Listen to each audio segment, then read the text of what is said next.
Oi, senhor igreja. Abra sua Bíblia no Salmo 34 e vamos nos situar dentro deste assunto que vamos estar meditando hoje. Salmo 34.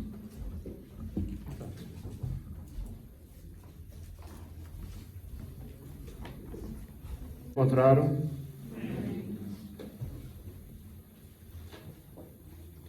Todos sabemos que o livro de Salmos é um livro muito rico em conselhos e ensinos.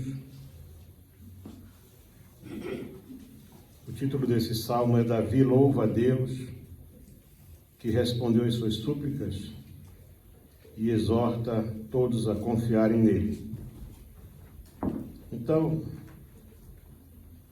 o salmo diz assim, no verso 8 diz assim, o verso 7, o anjo do Senhor acampa-se ao redor dos que o temem e os livra, provai e vede que o Senhor é bom, bem-aventurado o homem que nele confia, temei ao Senhor, vós os seus santos, pois não tem falta de coisa alguma aqueles que o temem.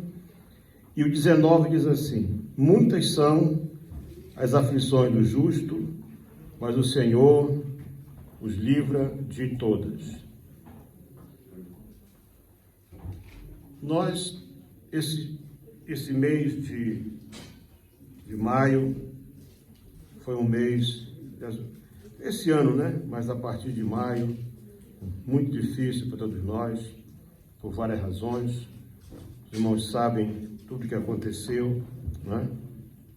Hoje que eu fui, mais ou menos, me situar melhor,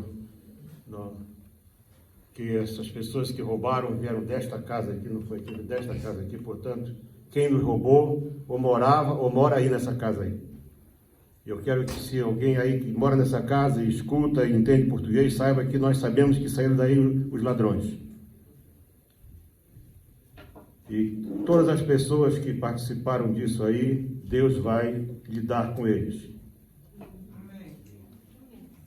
Mas não tem sido fácil, irmãos. Viram que na semana passada, a nossa base lá em Moçambique pegou fogo, né? Queimaram-se 2 casas, quase que vai tudo. A outra, possivelmente vamos ter que deitar tudo abaixo para fazer de novo. Então, como nós podemos reagir diante dessas circunstâncias? É o que vamos ver, ou tentar descobrir juntos nessa palavra. Quando as lutas e as aflições nos atingem em cheio, a nossa reação muitas vezes uns ficam paralisados, outros ficam mais nervosos, outros, enfim, as pessoas nunca reagem da mesma maneira. Mas o importante é não desistir, sob hipótese nenhuma. Porque se nós desistirmos, vamos estar, portanto, facilitando o trabalho do nosso inimigo. O apóstolo Tiago, no capítulo 1 da sua carta, versos 2 a 4, ele que escreveu uma carta muito interessante, a carta de Tiago, porque, salvo erro, parece que tem 106 ou 108 versos, e toda ela, metade dela são mandamentos, são determinações, são ordens. E aqui no capítulo 1, versos 2 a 4, diz assim, meus irmãos, tende grande alegria quando cairdes em várias provações, sabendo que a prova da vossa fé produz a paciência. Talvez se inspirou na própria palavra de Paulo a esse respeito. Tenha, porém, a paciência, a sua obra perfeita, para que sejais perfeitos e completos, sem faltar coisa alguma. Segundo um filósofo, escritor, ele disse que somos joias que foram moldadas numa forma chamada adversidade. E uma vez eu estive numa fábrica de joias e para cada peça, para cada detalhe, há uma ferramenta especial. Há um tipo de martelo ou um chisel especial. E precisa ter o peso certo, que é para o joalheiro poder fazer aquilo que está na sua cabeça, né? Se formos muito resistentes às coisas que Deus quer fazer conosco, vamos aumentar o peso dele na nossa vida. A Bíblia diz que as tribulações, elas produzem paciência. E a paciência, ela molda o caráter da pessoa.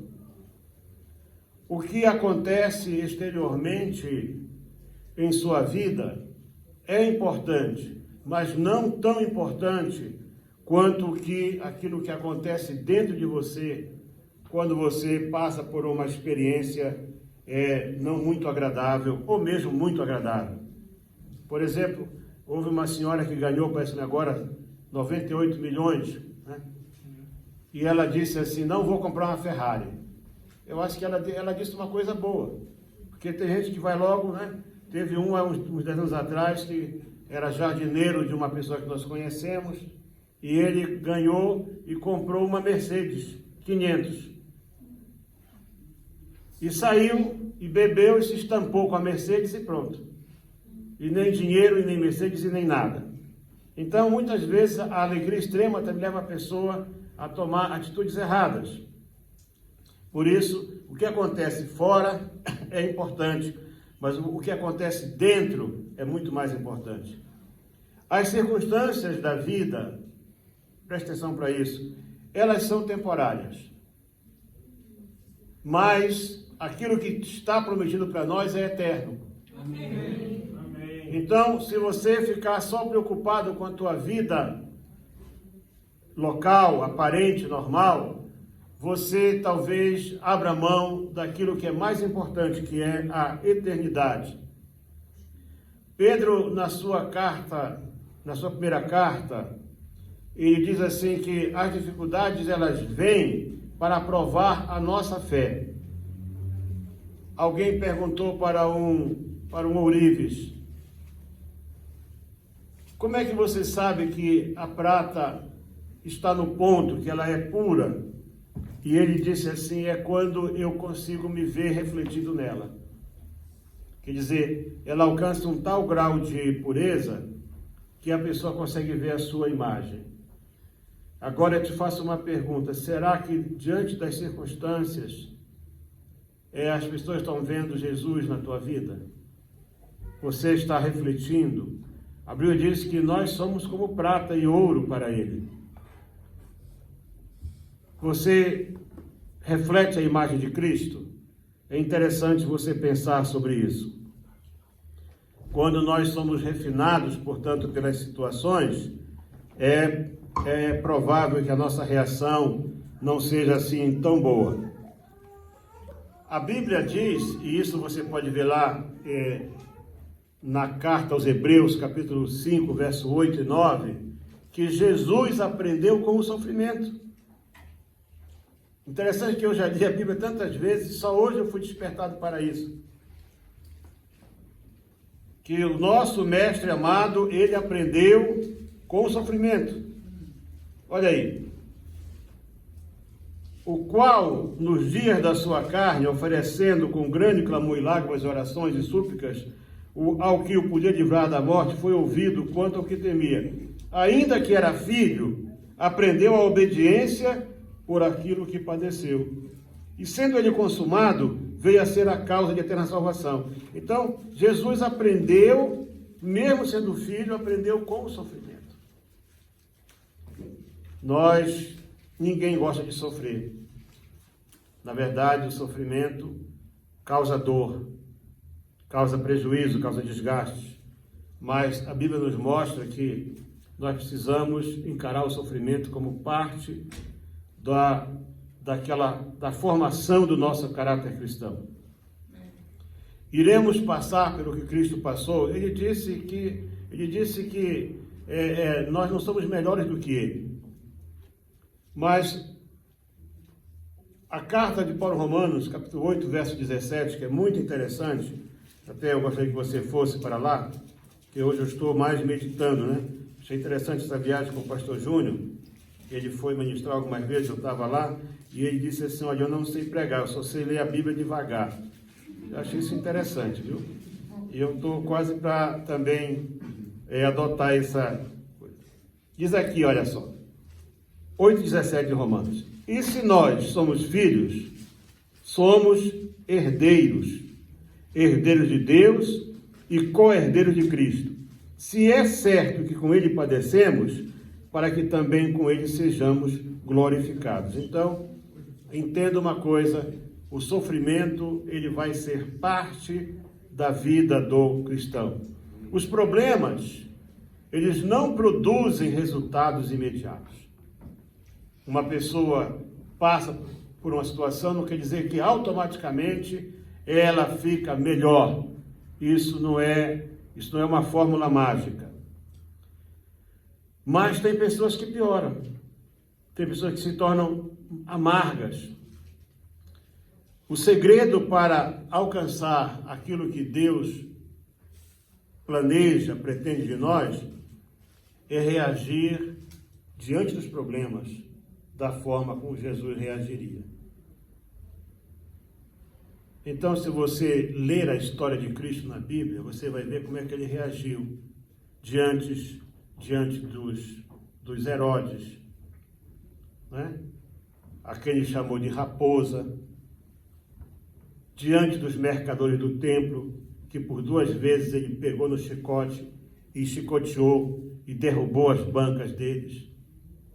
Então, havia uma reação, há uma reação natural, e ele ainda disse assim, está escrito, o zelo pela tua casa me consome. Então, não vai ser a mesma coisa, mas olha para Jesus e você vai aprender como ele gostaria que você reagisse diante de situações que são completamente fora do controle. Lembre-se de uma coisa, por mais que você não concorde, todo o plano de Deus é bom. Amém. Nem sempre você vai achar bom na hora. Aliás, na maioria das vezes, nós não achamos bom. Porque quase sempre aquilo que vem não é o que nós esperávamos. Mas se você continuar, se você não desistir, você vai ver que o que Deus planejou sempre é bom e sempre é melhor. Amém. Por exemplo, nós já estudamos muitas vezes e lemos sobre José. É claro que José, quando tinha 17 anos e sai da sua casa, ele era um menino inexperiente. Ele era um menino super protegido.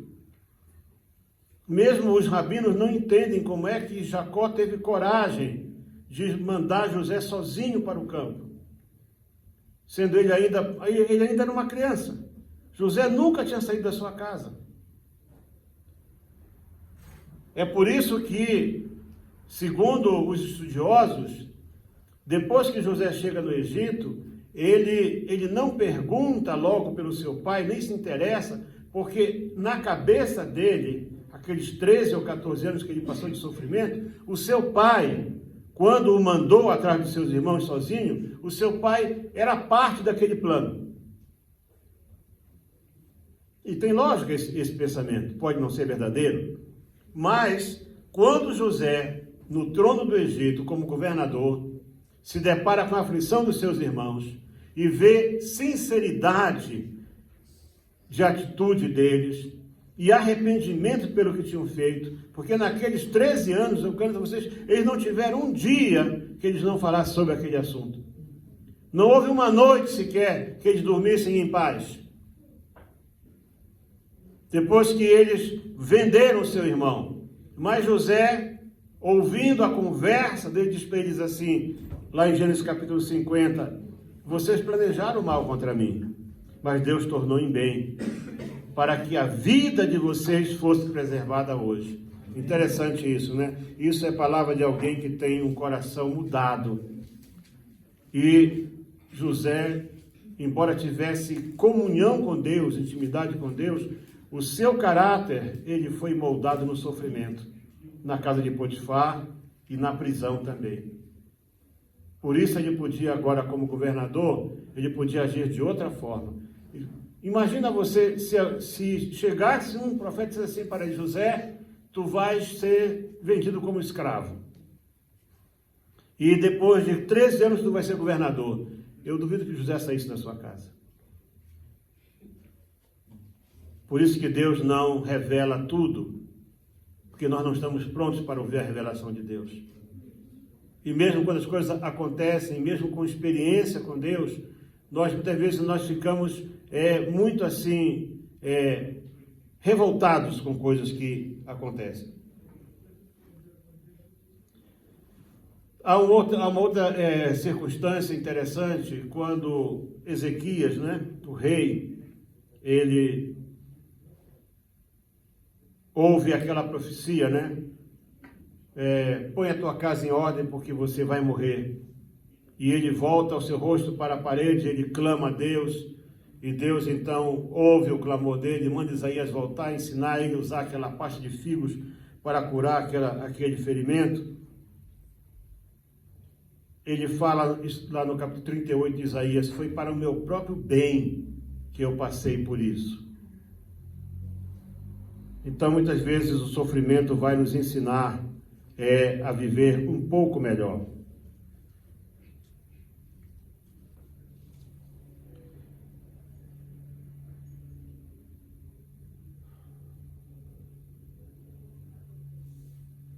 Na carta aos Hebreus, no capítulo 12, nós temos que entender que há um grande alerta para todos aqueles que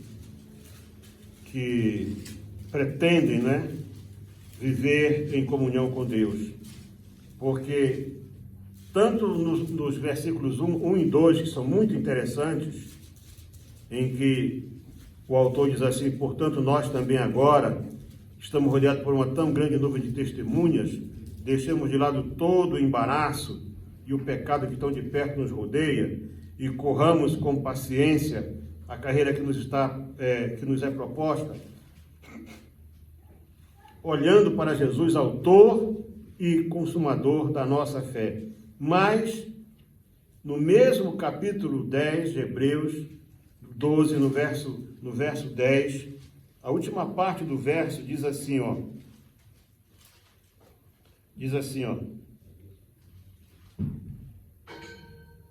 porque aqueles, na verdade, por um pouco de tempo nos corrigiu, como nos parecia, mas este, para nosso proveito, para sermos participantes da sua santidade. Então, o que o autor aqui quer dizer? Que Deus permite certas circunstâncias para que nós possamos nos considerar participantes da sua santidade.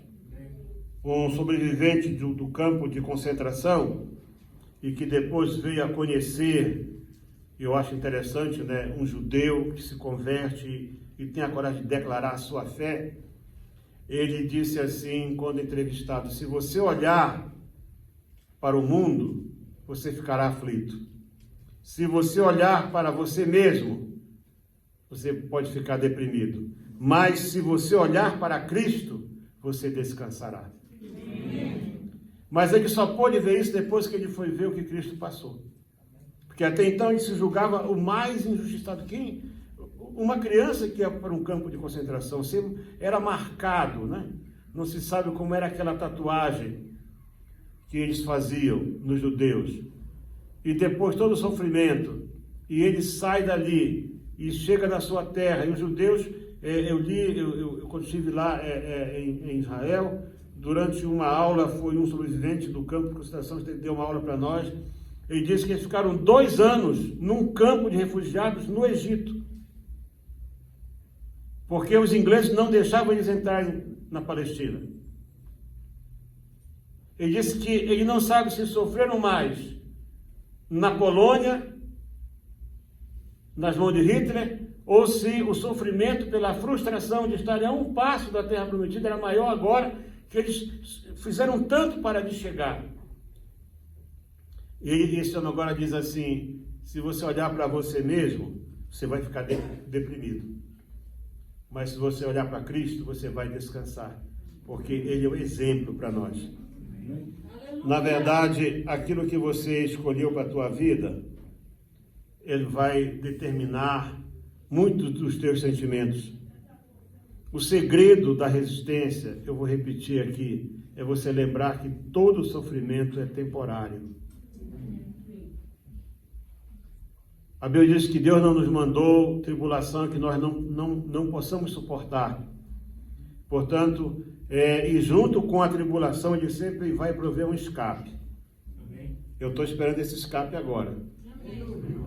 Mas um escape assim, não é um escape qualquer não. Não é aquele escapezinho assim de um buraquinho, não. Eu quero um escape bem grande. Para passarmos nós todos por ele. Amém? Porque é isso que nós temos que crer, que Deus vai fazer assim. Na carta aos Hebreus, que é muito interessante como o autor da carta aos Hebreus ele usou do sofrimento para mostrar o projeto de Deus, ele fala no capítulo 11, verso 26 assim, tendo por maiores riquezas, ele trazendo aqui a escolha, a escolha que Moisés fez. Eu li uma vez um livro, não sei se ainda há esses livros, eram vários livros, era o Profeta, era Paulo, e eu li Moisés, é um livro grande, toda a história de Moisés é uma coisa interessantíssima, o preparo que Moisés teve, mas diz aqui o autor da carta aos Hebreus, pela fé Moisés, sendo já grande, recusou ser chamado filho da filha de Faraó. Ele começou a fazer escolhas, ainda cedo. E no 26 diz assim, tendo por maiores riquezas o vitupério de Cristo. Para que o autor escrevesse isso, ele está dizendo aqui que em alguma altura da sua vida, Moisés teve uma revelação diferente, especial de Deus, para poder fazer aquela escolha. Muitas vezes o que você está precisando é ter uma revelação de Deus na tua vida. Você já teve revelação de religiões, talvez você teve revelações de culturas. Você está precisando ter uma experiência com Deus na tua vida, para você começar a fazer as escolhas certas. O mundo não vai melhorar. Eu estava ontem eu fui cortar o cabelo, o meu barbeiro, ele é um jordaniano muçulmano. Aquele homem falando ali, parecia que ele era um cristão. Porque ele disse para mim assim, e ele sabe que eu sou pastor, ele disse assim, nós não estamos esperando nada bom mais. Eu esperei porque ele disse, olha só o mundo, ele disse. Gente demais, comida de menos, trabalho de menos, escola de menos, moradia de menos, ele disse. Aí eu perguntei a ele, ele falou, só tem uma solução, é matar muita gente. Mas isso está previsto na palavra de Deus? Agora, o que eu acho interessante é que um muçulmano fala isso, e tem muito cristão que ainda não se deu conta que esse é um tempo para nós ficarmos de olho naquilo que está à nossa volta. É muito interessante, se ele fosse um muçulmano radical, desse que usa roupa longa e aquele chapeuzinho na cabeça, mas não, nem isso. Então nós precisamos prestar atenção e não sei se vocês sabiam que uma das profecias que eles estão mesmo apegados a ela, e eu não sei como é que eu ainda não consegui ver lógica nisso, eles estão esperando o Messias, certo? Que vai vir resgatar eles. Que eles vão estar num certo lugar, eles pegaram uma parte da profecia bíblica e aplicaram a eles. Eles vão estar num lugar aí sem escape e vai vir o Messias e vai resgatar a eles. Quem sabe, né, para eles poderem também ser salvos, que eles têm uma alma, precisam de salvação.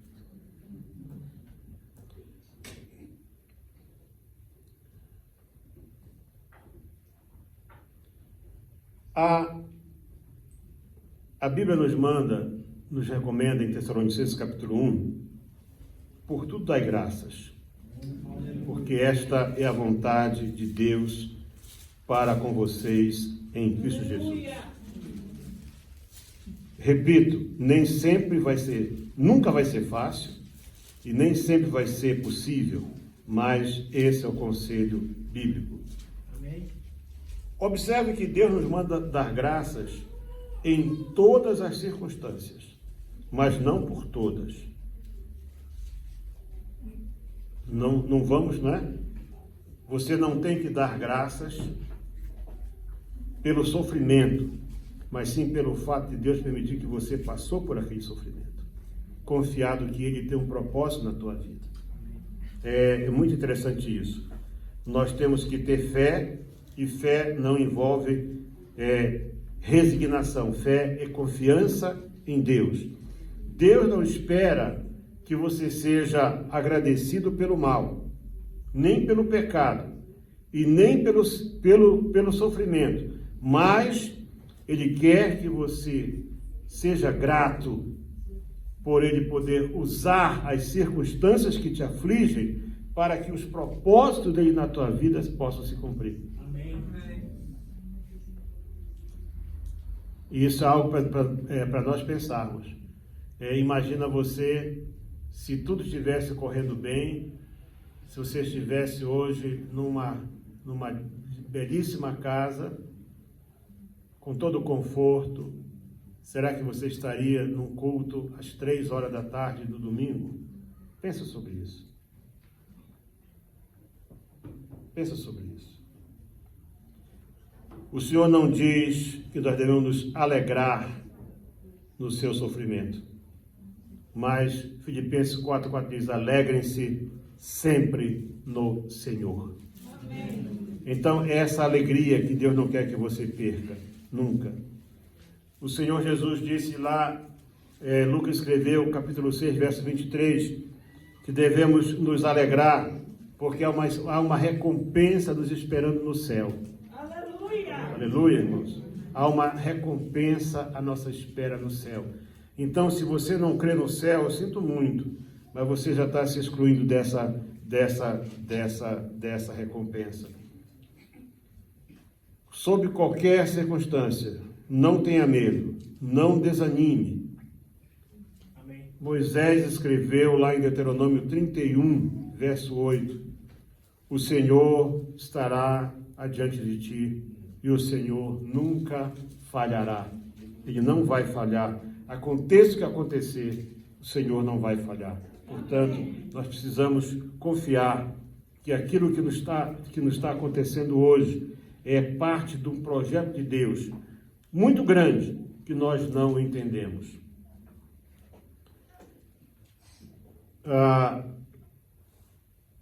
Eu conheci uma pessoa, essa pessoa sofreu um acidente. O acidente deixou meses e meses no hospital. Quase que não escapava com vida. Depois que saiu do hospital, ainda ficou com sequelas gravíssimas. Mas aquela pessoa era uma pessoa assim, ela não tinha quase nada na vida. Mas o lugar onde ela sofreu aquele acidente e as pessoas que estavam ali, elas entraram com uma ação na justiça. E então o que aconteceu? É que passados 3 ou 4 ou 5 anos, aquela ação foi julgada.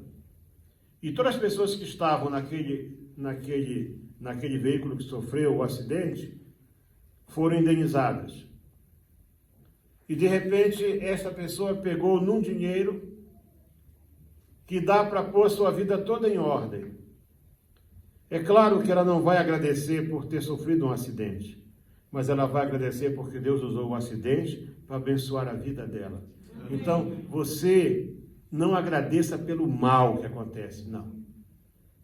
Mas agradeça a Deus, porque Deus sabe o que faz, e Ele vai transformar esse mal em bênção, e vai abençoar a tua vida, e vai julgar os teus inimigos, porque Deus é implacável com os inimigos. Sabe o que diz a Bíblia? Horrenda coisa é cair nas mãos do Deus vivo. Horrenda coisa. Então, nós temos que entender que Deus tem um plano e um projeto para cada um de nós. É por isso que Ele nos colocou onde nós estamos e Ele nos fez como nós somos. O que nós precisamos, meus amados irmãos, é confiar que Ele vai dar sempre um bom caminho para cada um de nós. Eu gostaria, portanto, de encerrar essa meditação. O capítulo 10, verso 36 de Hebreus diz assim: porque necessitais de paciência, para que depois de haver desfeito a vontade de Deus, possais alcançar a promessa. Porque ainda um pouquinho de tempo, e o que há de vir virá, e não tardará. Mas o justo viverá da fé, e se ele recuar, a minha alma não tem prazer nele. O apóstolo Paulo, uma certa altura da sua vida, ele escreveu assim: quem nos separará do amor de Cristo? E ele enumera uma série de razões. Todas elas são situações graves: tribulação, angústia, espada, fome, doença, perseguições. São coisas que, como eu disse assim, isso vai ser o normal, isso vai ser o dia a dia de cada um de vocês. Vocês têm que estar atentos que pelo fato de vocês serem cristãos e pertencerem a Cristo, isso não impede que vocês passem por problemas. Mas, como ele mesmo diz, ele afirma em mais de uma ocasião: se nós permanecermos fiéis, ele não pode negar-se a si mesmo. Se nós, mesmo que sejamos infiéis, ele permanece fiel, não pode negar-se a si mesmo. Ele vai estar sempre conosco, ele vai estar sempre mostrando um escape, abrindo uma porta, criando uma situação, ele mostrando algo para onde nós possamos entrar e nós possamos escapar. Então, meus amados irmãos, vamos aprender com esse tempo. Algumas pessoas estão só preocupadas com a guerra, outros preocupadas com isso. Enfim, agora o petróleo sobe de preço por causa da guerra, e não sei o quê, e está faltando, o trigo aumenta por causa... Eles vão sempre inventar algo para justificar. O que vai acontecer, nós não sabemos. O que nós sabemos o que nos espera é o céu. Amém. O que nos espera é o cumprimento das promessas de Deus na nossa vida. Amém. O que nos espera é aquilo que nos foi prometido por Ele. Que se nós permanecermos até o final, nós alcançaremos a salvação.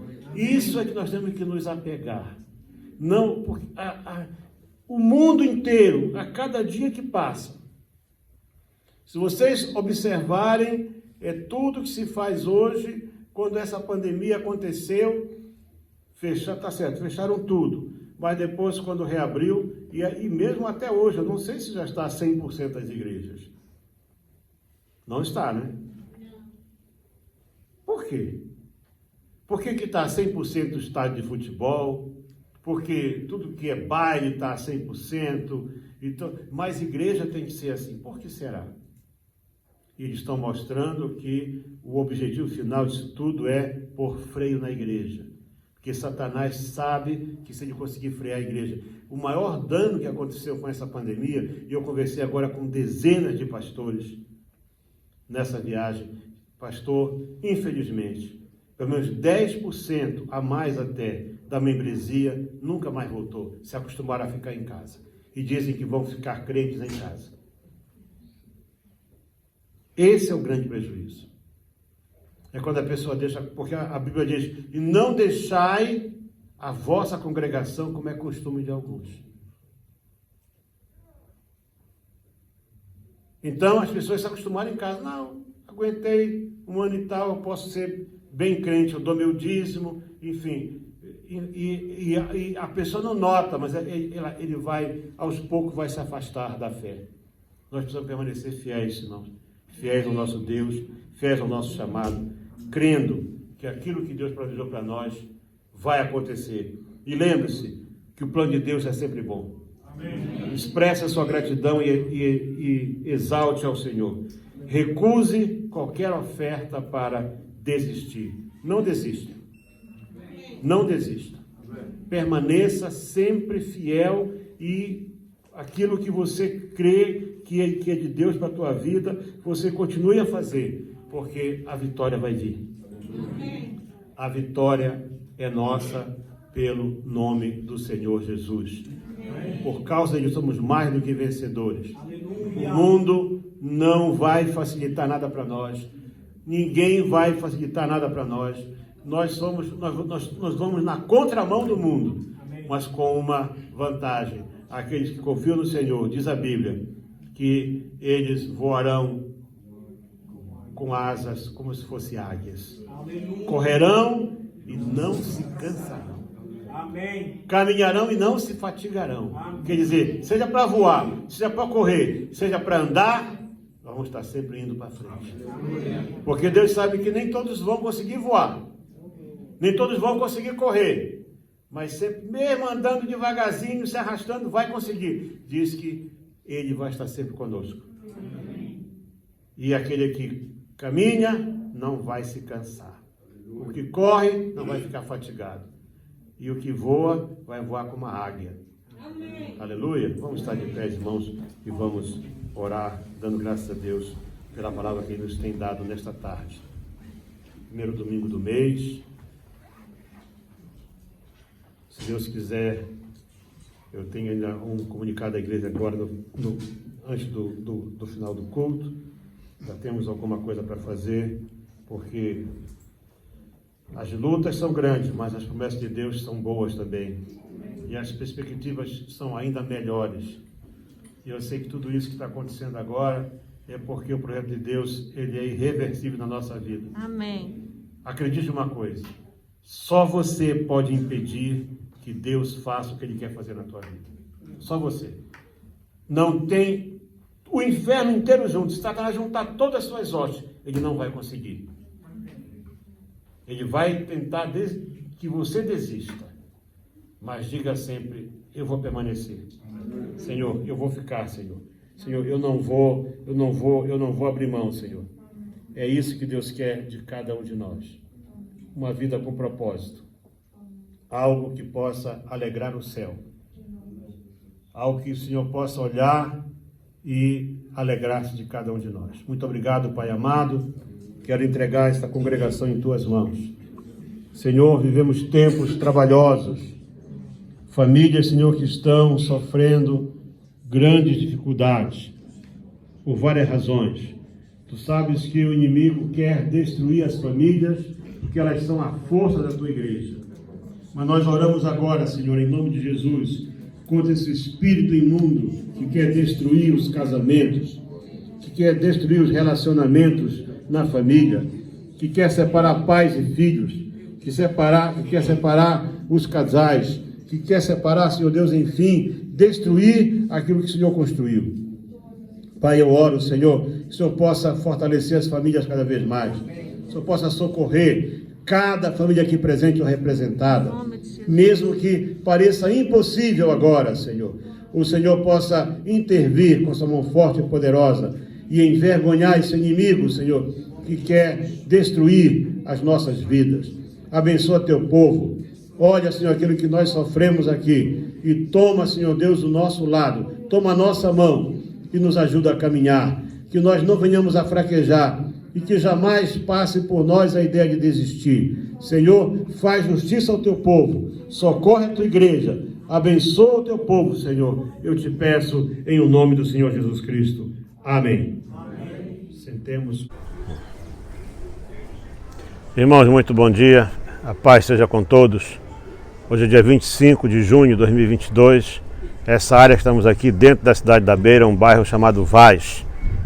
Já esse bairro eu conheço há muitos anos. O pastor Bento Tenesse é o pastor da igreja local. A evangelista Conéia é o supervisor aqui da cidade da Beira. A irmã Camila é diaconisa dessa igreja aqui. Então essa área que você vê aqui esse terreno aqui, incluindo aquela casa ali, que está à venda para nós podermos adquirir e aqui poder, portanto, não é plantar uma igreja, que já tem igreja, mas sim construir um templo futuramente. O preço em termos de Brasil hoje seria mais ou menos como R$5.000 para comprar isto aqui. Então eu quero que você veja isto é um desafio para esse tempo. É uma área muito sofrida, sofre alagamentos constantes, mas, Pastor Bento, quantos anos que o senhor já mora aqui? Desculpa, 2005. 2005. Então ele já mora aqui há 17 anos que ele mora aqui, né? E plantou a igreja e agora está nas nossas mãos poder ajudar os nossos irmãos aqui. Veja isso e sinta-se à vontade para participar desse desafio.